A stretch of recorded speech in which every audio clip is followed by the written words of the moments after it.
So first, let me thank everybody for joining us today. For those of you who have had a snow day, I hope that you have enjoyed it. I want to thank all of our panelists for being here today. I'll do a very brief introduction and then let them get started. So today we are continuing our COVID theme, and this quarter focusing on patient care and sort of the human aspect of this whole pandemic when it comes to healthcare. And so we'll start today's presentations with Dr. Chris Kevil, who is Vice Chancellor for Research at LSU Health in Shreveport. And he will be followed by Ms. Theresa Sokol, who is the Acting State Epidemiologist for the Louisiana Department of Health. Following their short presentations, we will ask a lot of questions. So I am joined today by Dr. Mary Calderer-Moore, who organizes this series with me, and Sam Speed, who is Dean of Student Engagement. I have to look it up, I'm sorry.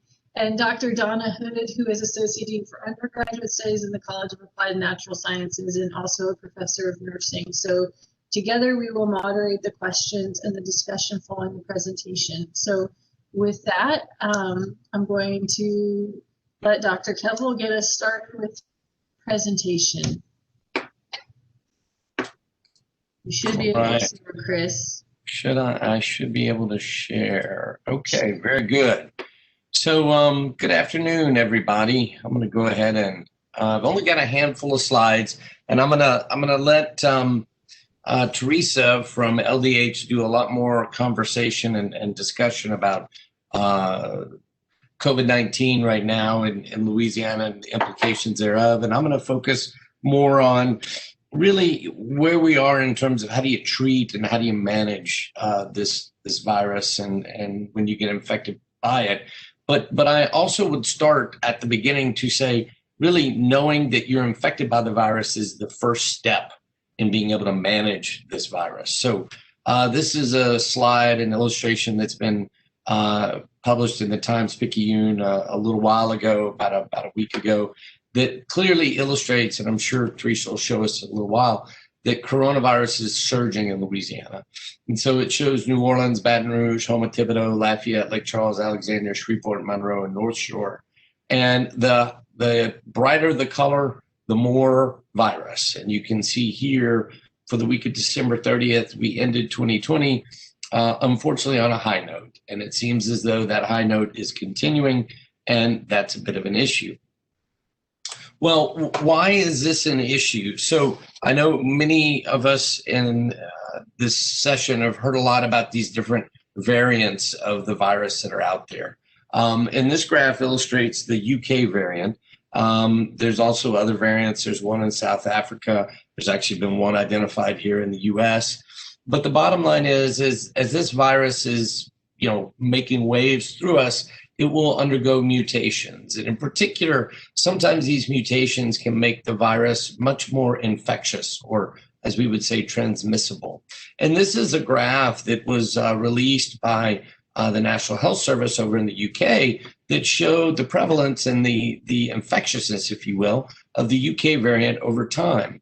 So this variant, this mutation here, is illustrated in orange, and then all the other predominant positive individuals here shown in blue. And you can see very quickly that this variant took over, if you will, the UK, which led them to this crisis point that they're still at, where they have rapid spread of a virus and they're trying to mitigate the spread. And at the same time, the virus is infecting so many people and causing literally a crush of individuals in their healthcare system. Well, that gets to the issue of testing. So I put this slide in here for those of you who may be wondering, well, how do I get a test? Where can I get a test? So our institution here at LSU Health Science Center is currently working with the Louisiana Department of Health through our Center for Emerging Viral Threats to do testing in all of North Louisiana. And I can have either Dr. Newman or Dr. Calderer-Moore share these slides with everyone here if they're interested, to show where we do drive-through PCR testing. And the reason why this is important is because if you suspect that you have the virus, it's really critical to get tested. And as you'll see in a moment, there's reasons why that's going to become even more important when we get to talk about viral surveillance, which I think Ms. Sokol will talk about. Importantly, if you do go to on Tuesdays, they're at the Health Hut there in Ruston, which is very close, from 8 to 10:30. Whoops. Or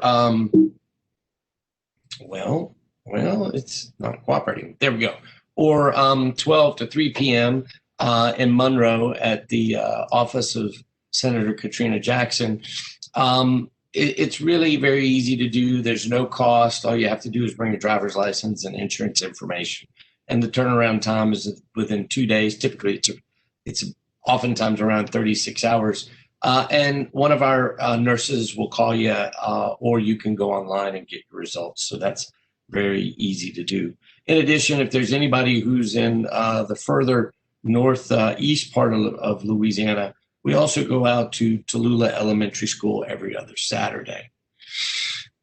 So why then do we care? Why and how is this important in terms of testing and then handling and treating the virus? And so I apologize for this one science slide. I told Dr. Newman and Cowdery Moore that I was going to talk about everything else that's not science, but I think the science is important. And I like this one little illustration here because it's very simple and it kind of tells you what this virus does and how it infects and how it affects cells. And I'm not going to read all these things to you here, but I would really point out to you that really along this pathway, many different trials are ongoing to try to interfere with the ability of this virus to cause damage or cause disease. And in particular, I highlight down here the drug remdesivir works very clearly and very specifically at inhibiting RNA replication very nicely, which is a critical component of our therapeutic approach in managing this virus. So one of the other things that's really important in managing this virus is the concept of vaccines and or neutralizing antibodies to fight the virus. And so this is a little bit of an older figure that I actually use to teach medical students and physician's assistants and other people, but it really just summarizes to you how this works in a fairly simplistic manner. So one here in panel A is the formation of what we call neutralizing antibodies. You can form neutralizing antibodies by taking the vaccine. Your immune system forms it yourself endogenously, and it's against the spike protein. This is just a general virus. It's not meant to necessarily be anything specific, but if this was spike protein, it forms a neutralizing antibody against the spike protein, and that can directly lead to neutralization as well as causing the immune system to take it up and clear it. So the cells become protected from infection. Likewise, many of you probably heard of monoclonal antibody therapy. So this is drugs from Eli Lilly, drugs from Regeneron that you get in infusion, an IV infusion. These are all the different names. We actually just call this one Bam Bam. It's pretty easy. It's kind of silly, but it's not the tongue twister that you see there. And these drugs are typically used for mild to moderate COVID, okay? Now, this is really important because either you can receive a monoclonal antibody therapy to prevent the virus from directly infecting you, or importantly, if you take the vaccine, you do this on your own. Your immune system does this on your own. And that's really critical because what can happen over time, this is an example of an infected cell. Here is neutralizing antibodies. This may, we don't know yet for sure, but this may help prevent the spread or the formation of new viruses coming out of the infected cell. But if the virus mutates or the virus changes, which is shown here in a block instead of a circle or a different color circle, the antibodies that would have normally been formed in response to the vaccine may not be neutralizing. And that's very important because what we then need to do is we need to monitor viral infections after people have had the vaccine. And again, we're working now very closely with Louisiana Department of Health to begin to look at viral genome sequencing here at LSU Health Science Center in the CEVT. We've sequenced now over 1,300 different viral isolates of the virus from patients that were positive. In all of those that we've sequenced, we've not yet seen any of the UK or South African variants. It doesn't mean that it's not here, but we've not seen it. But the one thing we know is that we have to do this viral sequencing, because if we identify one of these changes in one of the proteins, let's say the spike protein, and all of a sudden the antibodies are non-neutralizing, then that is what we need to be able to then generate new vaccines. So I know that was a very short 3 to 4 minute explanation of immunology, pretty intense, but I really am showing it to you to let you know it's crucial that you really take the vaccine. And I will say we've been a site for the Pfizer vaccine trial for many, many months, and we know how safe that vaccine is. And indeed, I myself have had it, both rounds of it, and my arm never fell off, and I didn't develop severe or any reaction for that matter. So it really was quite good. So again, last very busy slide I'm going to show you. But really, I think it's important because it summarizes how we handle COVID right now. And this is COVID presentation and treatment. So these are the list of symptoms of COVID-19. And these come straight from the CDC website, okay? And I think everybody has seen these. We know that people develop fever, chills, cough, shortness of breath, or difficulty in breathing, which is one of the dangerous aspects of this, because it's a respiratory virus and can cause significant respiratory issues. Fatigue, muscle or body aches, headache. One of the other classic symptoms is loss of taste or smell. And in fact, many people will say, oh, I didn't have any of these things, except I lost my ability to taste or I lost my ability to smell. Well, the reality is you probably had COVID-19 or have it at that time. And it's important that you get tested. And more importantly, it's important that you quarantine yourself so that you don't spread that virus further. In addition, there's sore throat, can be congestion or a runny nose. And in addition, we know that this virus can infect epithelial cells of the GI tract, so in other words, your gut, and can cause nausea or vomiting, as well as diarrhea. So as you can see, this is a very wide range of symptoms that can cause, that can be due to COVID, and oftentimes there are other things that could cause these same symptoms. So if you have any of these symptoms, please definitely go get tested or go to your quick care, go to your physician's office, and see whether you got the virus. I will tell you that not everybody that has these symptoms has COVID. So we've seen many of examples of people that have come in and just have the cold or actually just have the flu. So don't assume that automatically you're going to get COVID. So what happens then if you are COVID positive? So I guess, unfortunately, got to experience this firsthand early at the beginning of the fall. I enrolled in the Pfizer trial, and at the time, I was not aware, but I was randomized to the placebo group. And ironically, I got the injection 9 days later, I got the virus. And what I can tell you is, because I have asthma, I was admitted to the hospital so that they could give me a round of remdesivir, this antiviral agent, which actually works very well. But being the scientific geek I am, I was looking at my labs, looking at what happens, and I was able to watch all of these parameters change rather swiftly. This virus can act very quickly. And I won't go into great detail about how all these hematological or all these blood chemistry parameters change, but I think it's important just to go through them. So what we do know that's typical is that you can have increased indicators of inflammation, which is C-reactive protein. You can also have elevated LDH, which is lactate dehydrogenase, as well as alanine aminotransferase, These are just enzymes that indicate that there's cellular damage, typically, and injury, as well as aspartate aminotransferase, so that maybe different organs in your body may be having to deal with damage or stress. In addition, we know that oftentimes albumin, which is produced by the liver, is actually reduced as well. The most common abnormality from a blood cell standpoint is a process, or a condition, I should say, known as lymphopenia. So this is where your lymphocytes actually drop. There's a drop in your lymphocyte count.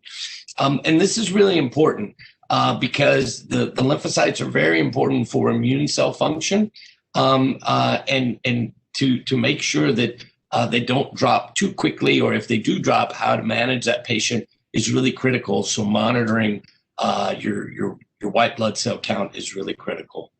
In addition, there's also a rather nasty complication with COVID, which is called coagulopathy. So that's a fancy word for stimulating coagulation or blood clotting inside the blood vessel. As you can imagine, that's a problem, because if you have a clot that exists inside your blood vessel, you're not able to perfuse blood or send blood to the tissues that are downstream of it.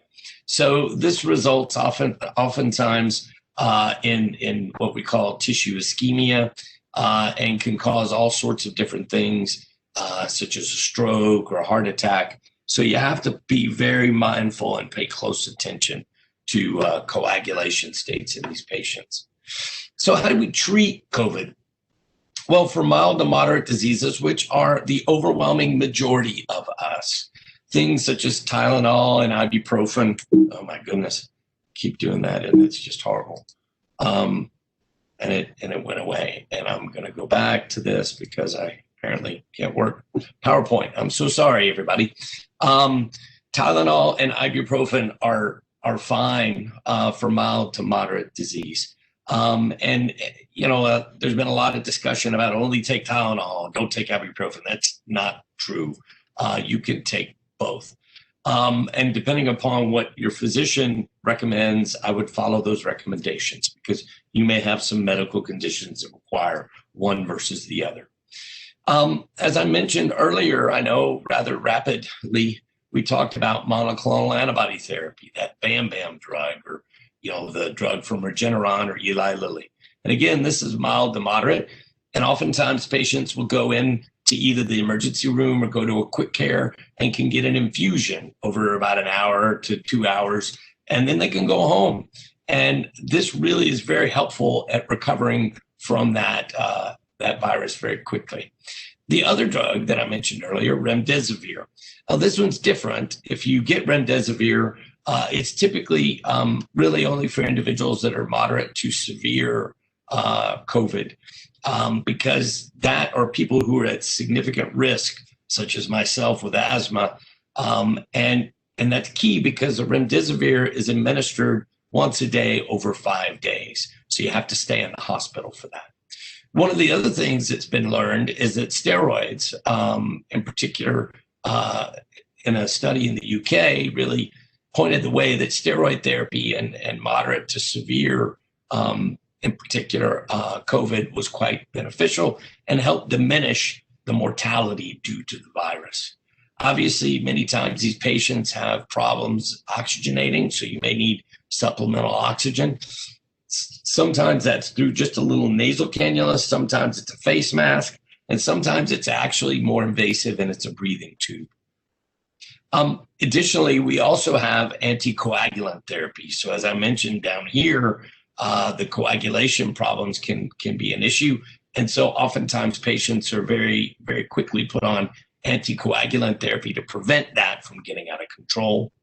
In addition, we also have something called convalescent plasma therapy, which is actually people who have recovered from coronavirus. They go and they donate their plasma, and then the blood bank here in Shreveport, which also is in part of North Louisiana, LifeShare, produces the convalescent plasma, sends it to the hospital, and then the doctor orders the convalescent plasma, which is essentially giving you antibodies from somebody else that's made an immune reaction, so that's very beneficial to attenuate the disease. And then lastly, there's some other anti-inflammatory agents that are being tried, as well as ongoing clinical trials that are really active right now. So I know this is a lot of information and it's pretty complicated, but look forward to answering any questions.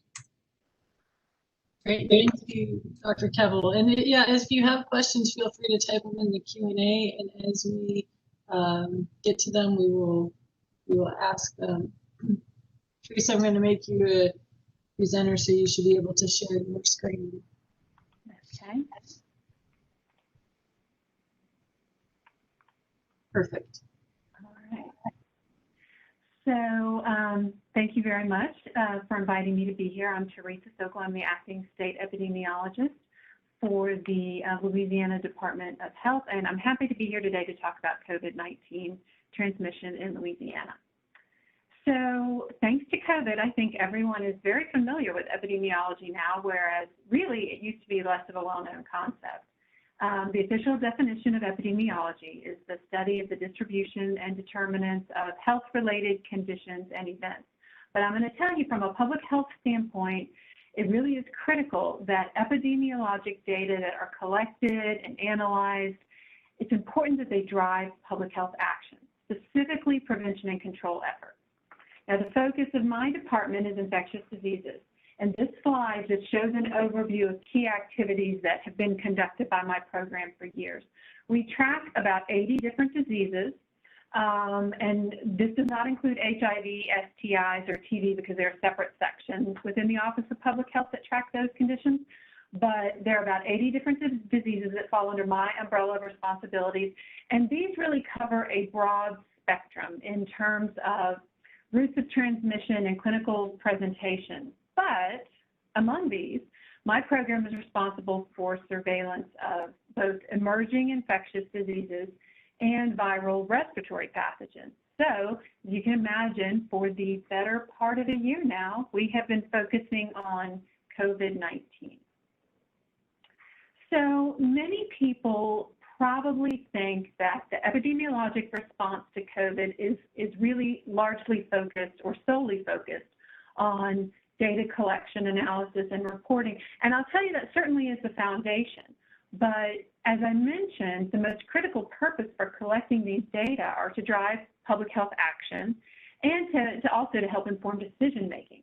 So of course, as you can see, data collection and reporting, and this includes what we do, if you're all familiar with our dashboard, for cases, tests, hospitalizations, and deaths, that type of daily reporting during the pandemic, this is hugely important. Now, my data team also focuses efforts on analyzing health disparities and severe health outcomes because we consider those to be important priorities as well. But there are many more components that are included in the epidemiologic response. So contact tracing is a public health tool that has been used in disease control for many, many years. But with COVID, I'm going to be honest, it is being employed on a scale that has likely never been seen in the history of public health. Now, contact tracing serves many purposes. So in addition to notifying close contacts of their exposure and providing information about the need to quarantine, contact tracers also conduct patient interviews. And when they conduct these patient interviews, they collect valuable epidemiologic information about risk factors for severe health outcomes and also locations that may be implicated in an outbreak or settings where there might be a high risk for transmission. Outbreak investigation has always been one of my program's core epidemiologic functions, and COVID is no exception. If uncontrolled, COVID spreads rapidly in congregate living settings, such as long-term care facilities and also correctional settings.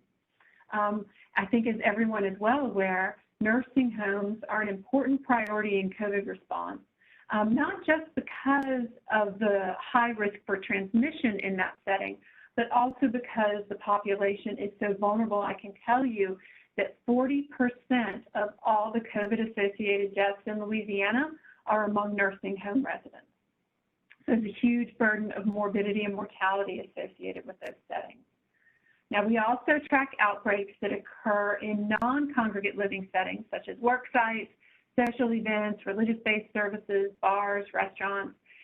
To date, a total of 665 outbreaks and 4,652 outbreak-associated cases have been identified and responded to by public health in these types of settings. Lastly, infection prevention and control in medical settings is another key component of the COVID epi response. And we have a healthcare-associated infections team. This team works with long-term care facilities, community clinics, dialysis centers, dentist office, hospitals, and other types of settings to provide guidance to prevent nosocomial transmission of COVID. So this is our standard epidemic curve, and it graphs new cases by specimen collection date over time. Now, Louisiana's COVID epi curve, is somewhat unique in that we have three distinct waves. The first occurred in the spring, and that occurred when areas such as New York and other states in the Northeast were experiencing overwhelming outbreaks. Our first case was identified on March 9th.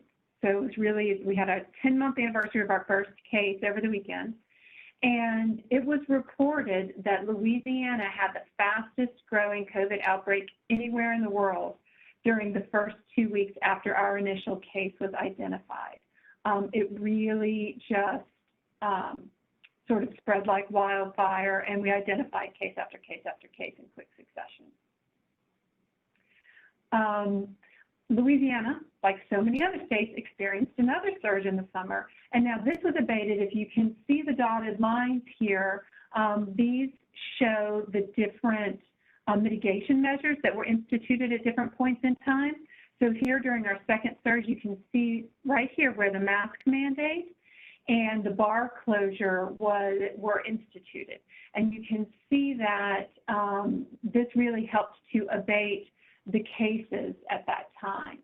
Now, what we're currently experiencing is a third surge, and it really began sort of at the end of October, beginning of November, and levels of transmission are at peak levels across the state, higher than they've been at any other point in the pandemic. And you can see that there have been some sharp spikes noted following Thanksgiving, Christmas, and New Year's holidays as well. Largely due to social interaction and gathering and mixing from different households that resulted in increased transmission. So this is our graph that shows cases by different age groups. And you can see if you're looking during the first surge, cases were more fairly tightly grouped across age groups during this first wave. But during the summer wave, you can see this gray line, this is 18 to 29-year-olds. And cases clearly increased first among young adults 18 to 29 years of age, and this was largely spurred by large outbreaks that were associated with bars. The increased transmission, though, among these young adults then subsequently led to these increased cases among all of the other age groups. The number of new cases per week, you can see here, continues to be highest among 18 to 29-year-olds. However, the number of new cases by age group really needs to be evaluated in the context of testing trends by age group. So we actually tend to see highest testing rates among young adults and those 70 and older. The young adults oftentimes are tested through college campuses, and of course the older individuals are tested through nursing homes because it's part of best practices for prevention and control. And those who are less than 18, this is the orange line, have substantially lower testing rates really than all the other age groups. And this age group currently has the highest percent positivity among all age groups, which really is an indication that more testing is needed for those individuals. And now among those who are under 18, the 13 to 17-year-olds have the highest percent positivity over the last few weeks. For that age group, it really is approaching 20% right now. I think I missed slide. There we go. Okay, so we're moving right into percent positivity. And I think by now everyone's familiar with percent positivity as an important COVID-19 indicator. And really what it is the number of positive tests as a percent of total tests performed. In Louisiana, laboratory test percent positive is used in conjunction with new case reports to really help determine if new cases are increasing or if they're decreasing, really what the trend is. Now, a high percent positivity can be an indicator that testing is limited and may only be available to those who are most sick. And you see that's what happened during our first surge at the very beginning. If you remember, testing capacity was severely limited, was only available to those who were extremely ill. You can see this purple line, which is test volume, is there quite low, and our percent positivity is the highest among that we've experienced in the pandemic. So the high percent positivity can indicate that there's not enough testing available or that the virus is widespread and is impacting large numbers of people. Now, low percent of positive tests means that testing is widespread. It's available to people with and without symptoms, or that the spread of virus in the community is decreasing. Now, if you look, you can see that there have been obvious dips in test volume around the holidays. Here's November, here's Thanksgiving, here's Christmas, New Year's. But percent positivity has been increasing really since November, despite an overall testing increase. And that time frame corresponds to increases in the occurrence of new cases. And really what it does is further demonstrate the community spread of COVID throughout Louisiana. So this visualization is one that we introduced on our dashboard a few weeks ago. And really what it does is it allows community members and policymakers to understand the COVID-19 risk status in each parish. And really the idea is that it's going to help guide behavior. Now, right now, it looks like a big red tomato, but hopefully over time we'll start to see some variation as there's some improvements made in different parishes over time. But this particular risk categorization is based on a community indicator classification system that was developed by CDC. And the determination of each parish's risk of COVID-19 spread in the community is based on the number of new cases per 100,000, which is incidence, and the percent of tests that are positive, percent positivity. And we look at it over the most recent 1 week reporting period for each indicator. Now, as you can see, as I mentioned, every parish in Louisiana either has a weekly incidence greater than 100 cases per 100,000 or a 7-day percent positivity greater than 10%. And so that means that they're assigned that highest parish risk level of transmission. And really what that translates to is widespread, uncontrolled transmission with many undetected cases. This is a graph that shows COVID-19 deaths by date of death. And now, while incidence and percent positivity, those are leading indicators because we get the information very quickly. The corresponding increases in deaths tend to lag because of the time between symptom onset and death, as well as potential reporting delays related to death reports. The most recent increase in deaths that we're currently observing began in mid-November.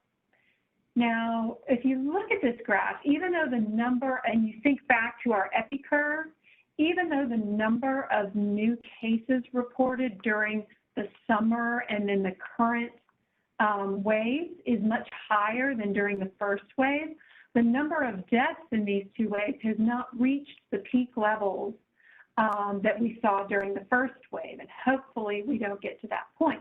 And there are likely a couple of reasons for that. First, really, as Dr. Kevil describes, there are more treatment options available for COVID now. We're better at treating it. But in addition, if you think back to the percent positivity, we remember that testing was so limited during this time frame. There were so many people that had mild infections or asymptomatic infections, they were never able to be tested. So we also know that we missed lots of undiagnosed infections that just were never able to be counted. So I did want to talk just a little bit about the vaccine. There we go. I went too far. The first vaccines for prevention of COVID in the U.S., they received FDA emergency use authorization, and they were also recommended by ACIP, which is the Advisory Committee on Immunization Practices, in December of 2020. Now, we know that demand for the vaccines is going to exceed supply during the first several months of the national vaccination program, and this is why prioritization of vaccination efforts is important. The very first vaccines were made available, you see that's in phase 1A, were made available to frontline hospital personnel and long-term care facility residents and staff.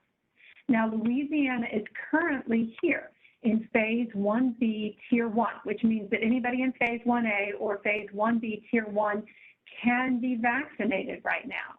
And the individuals who are currently eligible to receive vaccine as part of phase 1B Tier 1 include a lot of, include persons who are 70 years and older, other types of healthcare workers who may not be working in acute care settings, behavioral health clinic staff, dentists, schools of allied health students, that sort of thing. For the most part, Louisiana is following the ACIP recommendations regarding these vaccine priorities. However, I can tell you that the persons that are 70 years and older and eligible to receive vaccine, that's a slight departure from ACIP's recommendation. They recommend vaccination of individuals who are 75 and above.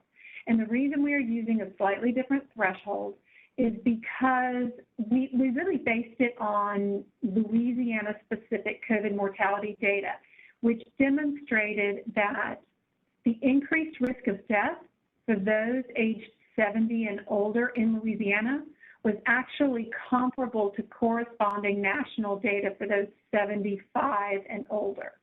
So we figured since that risk was amounted to be the same, the increased risk amounted to be the same, then we needed to align our age categories correspondingly. So that's why you'll see that we've assigned the 70 years as opposed to 75.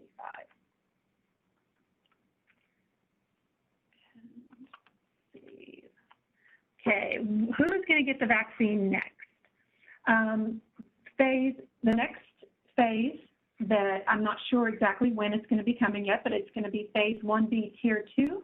Vaccine is going to be available to essential workers, and that includes K through 12 school and daycare personnel, grocery store workers, health-related support personnel, and others. The ACIP recommendations for phase 1C currently include persons who are 65 to 74, and then also additional people 16 to 64 who have some kind of high-risk medical condition, and then additional essential workers that weren't included in phase 1B.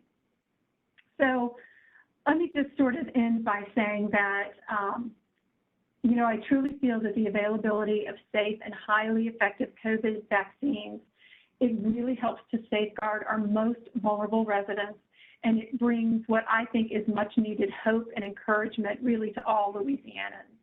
And I think we all know when enough people are vaccinated, it provides protection even to those who are not yet immune.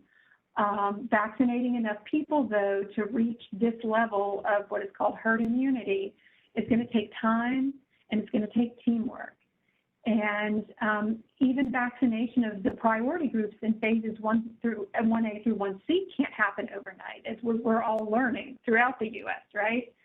As a result, given really the extremely high level of transmission that Louisiana is currently experiencing, unfortunately, we really have to now more than ever double down on those public health tools that we know work: the testing, the isolation, the quarantine, the masking, the distancing, and the hand washing, because we need to really try to reduce this incredible level of transmission that's occurring until we can have widespread vaccination of the population.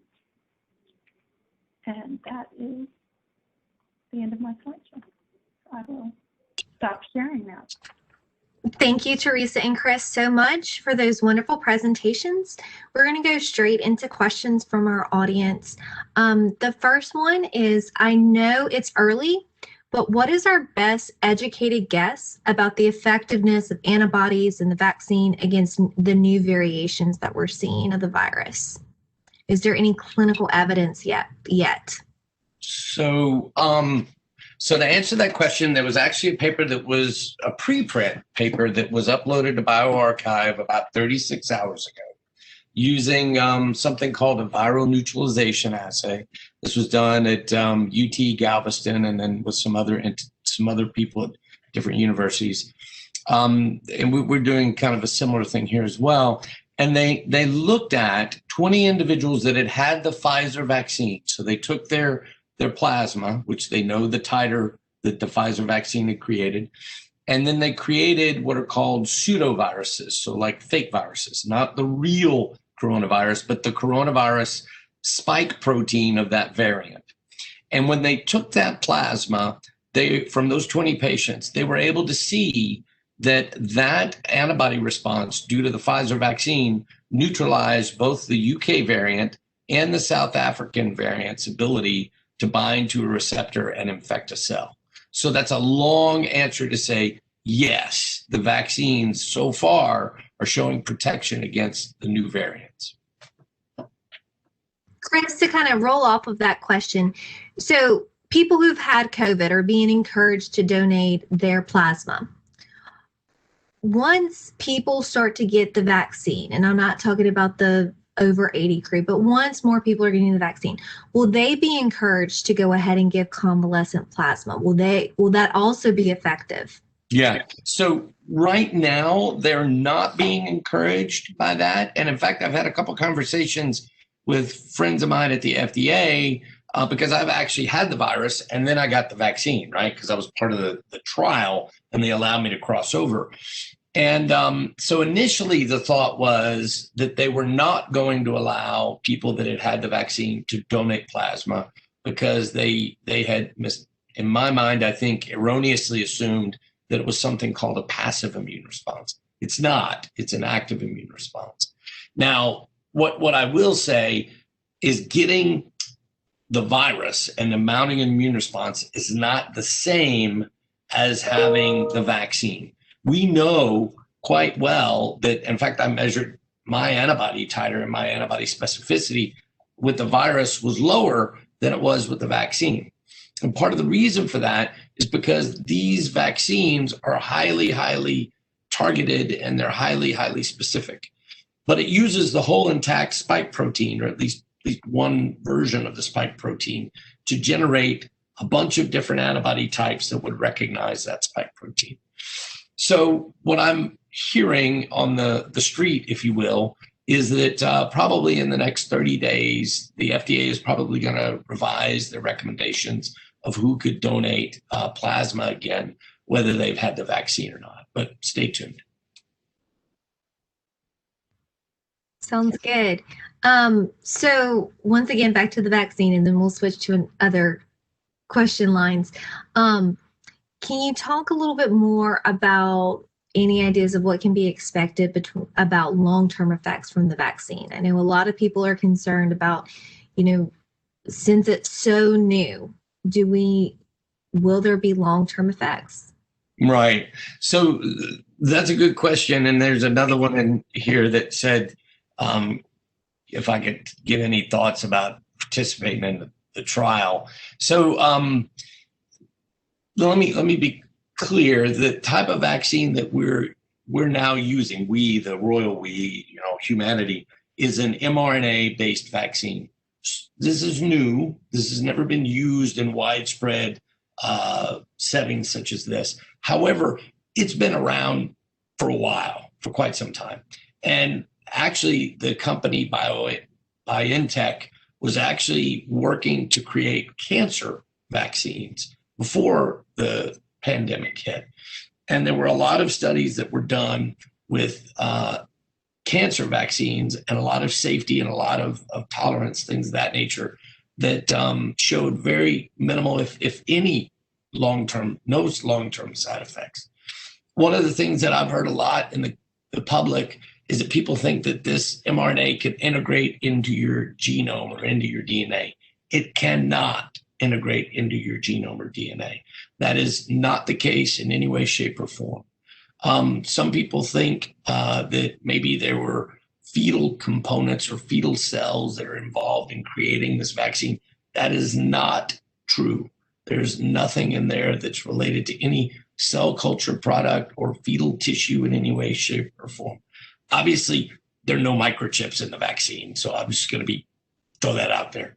And there also is no other component of the coronavirus in the Pfizer and the Moderna vaccines, okay? These are mRNA bits that just go and tell your cells to make the spike protein from coronavirus. There may be other vaccines that come out later that might have some various differences that may have, say, an attenuated aspect of the virus or modified aspect of the virus. But for the Pfizer and the Moderna that are being distributed here in the state, for the most part, or for only part, there's nothing in the coronavirus virus itself that's part of that vaccine. Next question asks, there was a recent report in a microbiology journal which showed that individuals that had the mumps, measles, rubella vaccine were less prone to contract COVID or had less severe cases. And it says, especially those with high anti-measles AB titer. And the next part of the question is a little bit incomplete, but I'll let you start with that. Theresa, do you want to talk about that? Or I can. One. Yeah, no, you go ahead and take it because I'm not familiar with that report. Yeah, so there are some studies that have been published out there that have looked at people who have had previous vaccinations, and in particular this one against measles. So measles, as Theresa will tell you, is a highly, highly, highly contagious virus.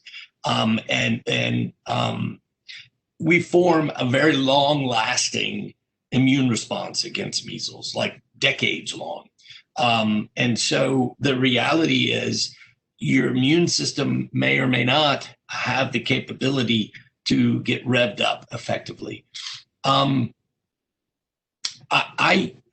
my knowledge, there's no similarity of any protein structure, et cetera, between measles and coronavirus that would make someone's antibody titer respond, more aggressively against coronavirus.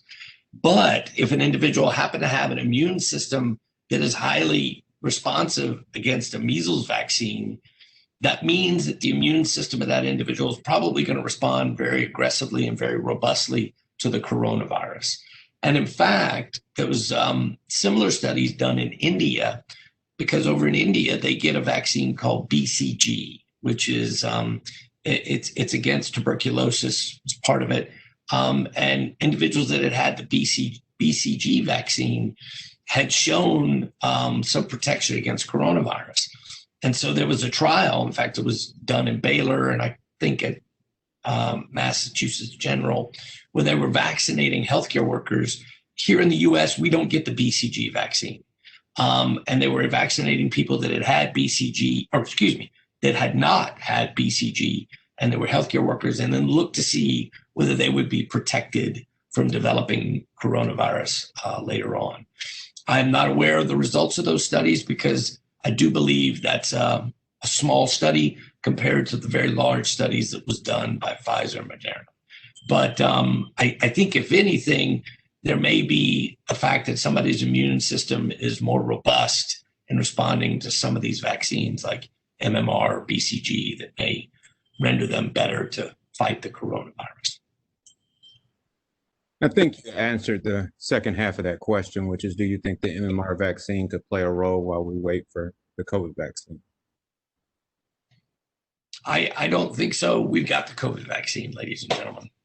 We just have to get it in our arms.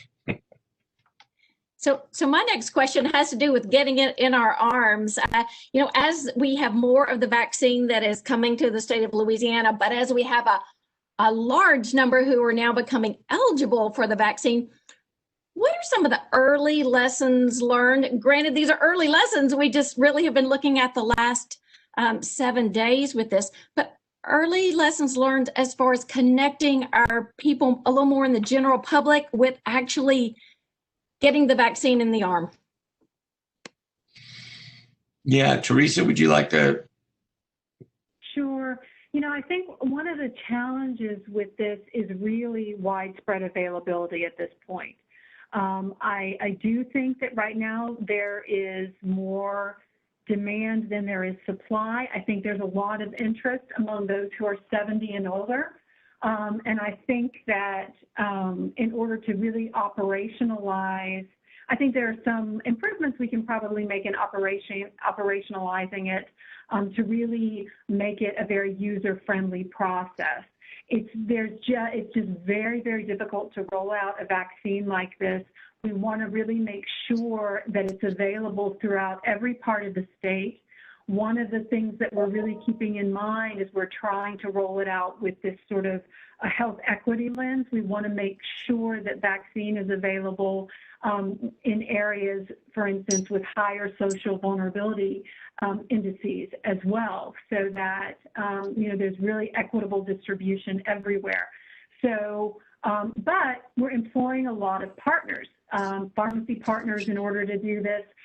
So they have different methods of requesting appointments or, getting on a waiting list, that sort of thing.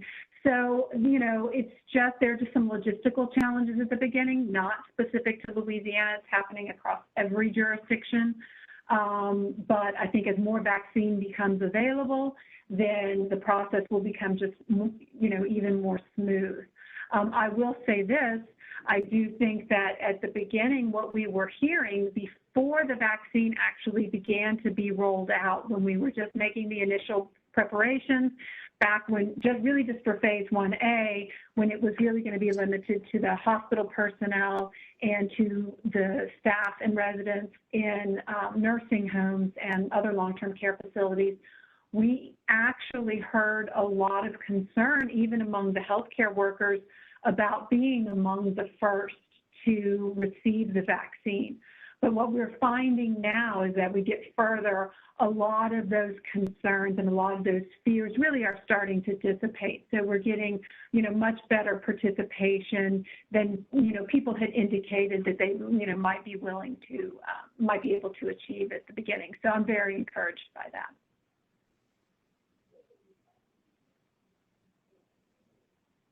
One of the questions I often get from students is, of course, when can they get back to normal?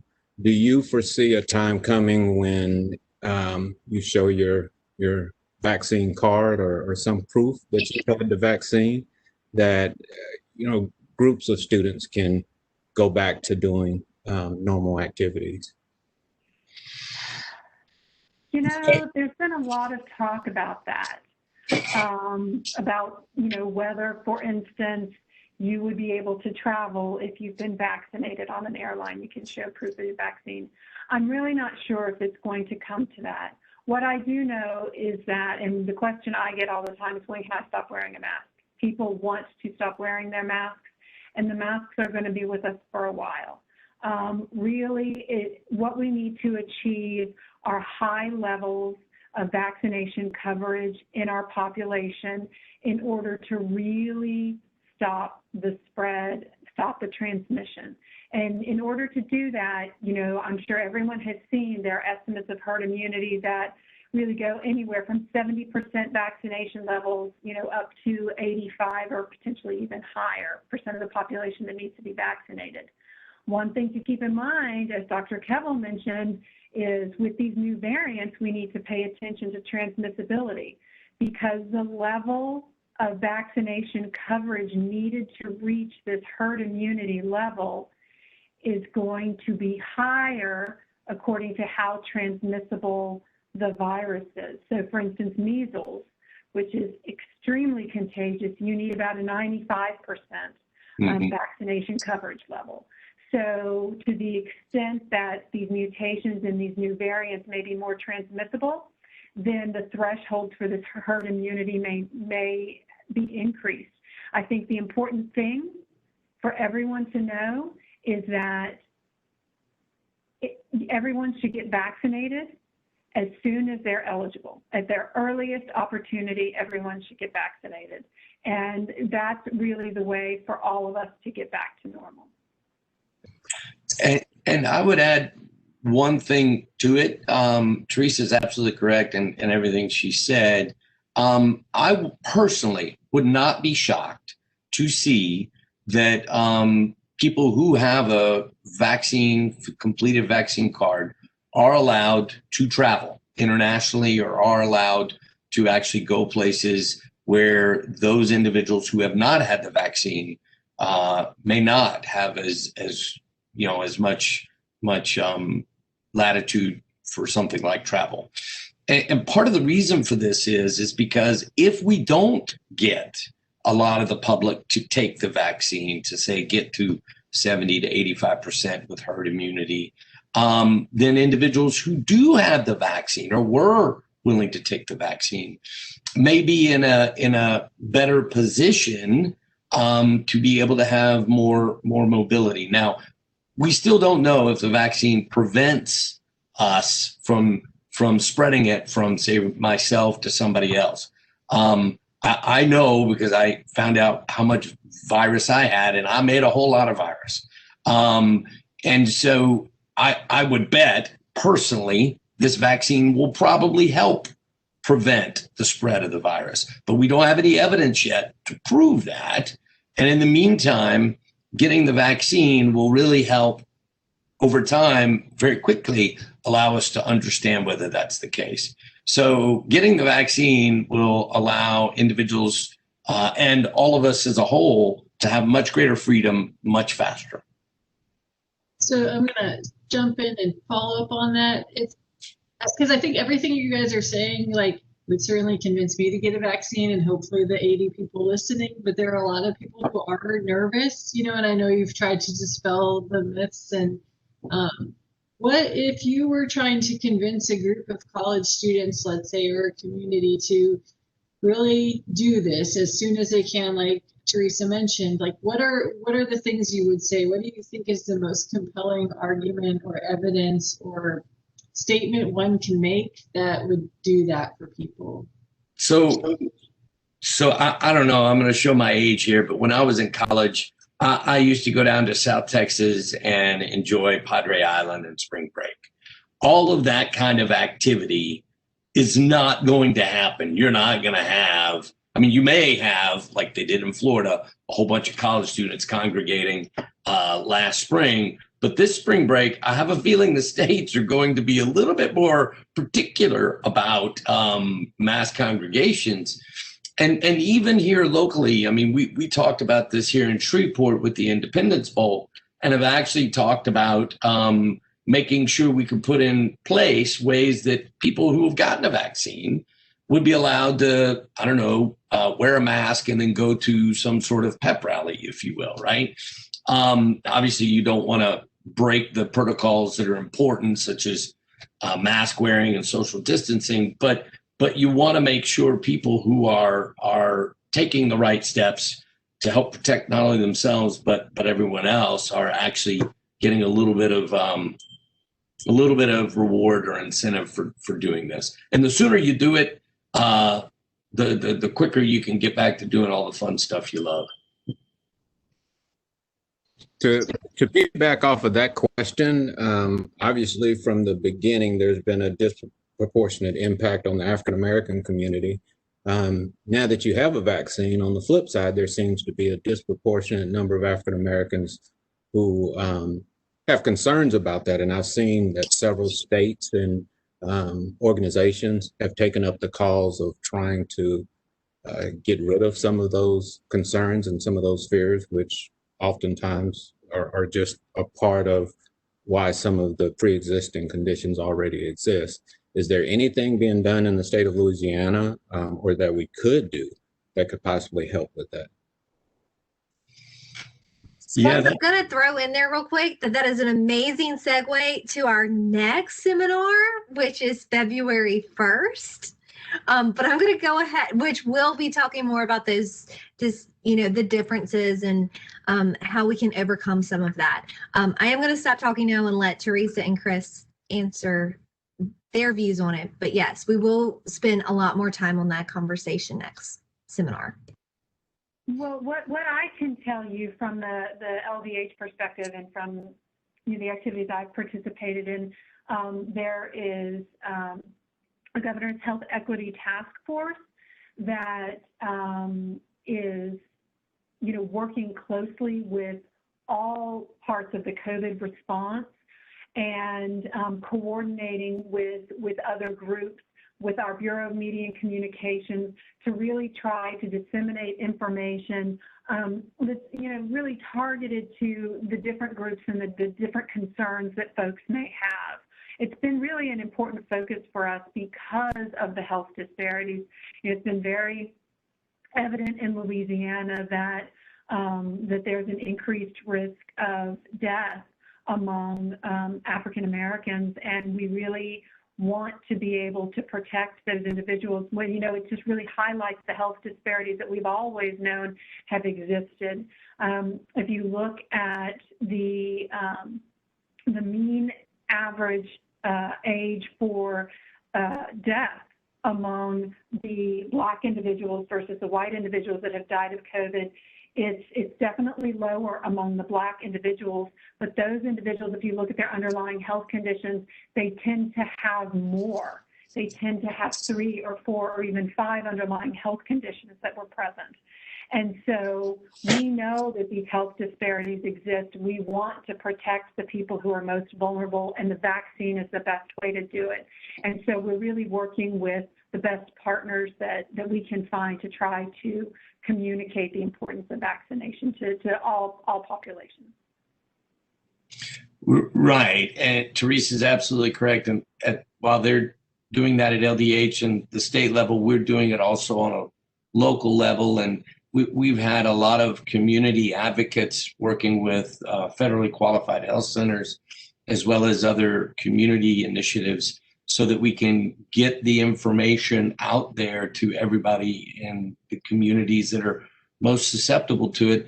And more importantly, answer any questions that they may have, because there is sadly been historical, precedent of problems and mistreatment, et cetera. And so we are doing everything we can to provide accurate, factual, clear information on all the vaccines that are out there and the importance of taking them. So, Dr. Kevil, this is a question that was in the list for you, asking if you could go into a little more depth about your experience participating in the vaccine trials.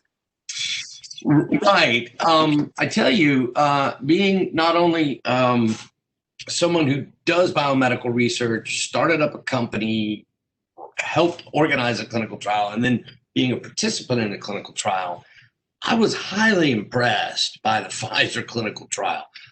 I dare say, and I've said this in several media events, I've never seen us as humanity endeavor upon taking clinical trials so quickly and so thoroughly at a time like we've done. Really, without going into great detail, Pfizer and Moderna just deserve a ton of credit for rapidly producing phase 1, phase 2, phase 3 clinical trials in an overlapping fashion. When I went to be a member of the trial, of course, I was consented. I was told about all the risks. I was told about all the potential benefit, even though I didn't know if I was going to be a placebo or get the vaccine. And then I was told what the terms were to participate in the trial. So in other words, I had to get a couple tubes of blood drawn, and then I'd get the shot, and then I have to come back a schedule of visits, get more blood drawn, because obviously they would see whether I had antibodies if regardless of whether I got placebo or the vaccine. And I'm still in the trial right now, because what Pfizer did, which was really fantastic, I think, is that for all the individuals that were participating, they allowed you to determine whether you were a placebo or a vaccine participant. And in fact, my daughter is 13 years of age, and we now have the 15 to 12-year-old bracket where we're doing the trial, and she wanted to participate, and I felt comfortable as a parent to let her do it. And when we went, it was really impressive because, of course, I got the vaccinations, and now they're going to follow me over the next 24 to 28 months to look at the duration, how long antibodies last, how effective would I ever potentially get COVID again? That was one of the questions that was there, is if you've had COVID, can you get it again? And the answer to that question is technically yes, but it's very, very rare. And there's usually some underlying reasons why that happens.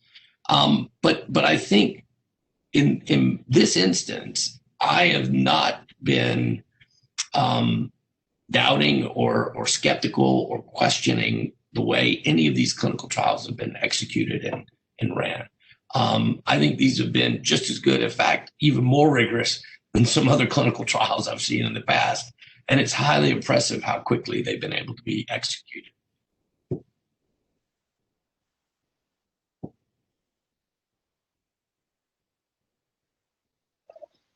We're about 5 minutes from the end of our time, and there are a lot of questions which we really appreciate. And so what we might do is download all these questions and then see if, as a group of 6, we can get some answers back to people. We did this in the first seminar, so I think the questions are all really important. I think some that have stuck out to me have a little bit more to do with the vaccine itself. So I think we've answered some about like getting the vaccine, even if you've had it before, definitely important. Dr. Kevil mentions, the heightened immune response with the vaccine that does not happen when you have had the virus. So certainly important. The rollout of the vaccine. There are some questions about the second dose because the vaccine is sort of a 2-dose thing, which I think will be important to educate people on more why that's so important. Theresa or Chris, do you know how that's being planned for our state as far as getting the first and then the second? I know there's talk about some places like prioritizing the first and then coming back with the second, and not the 2-week time span.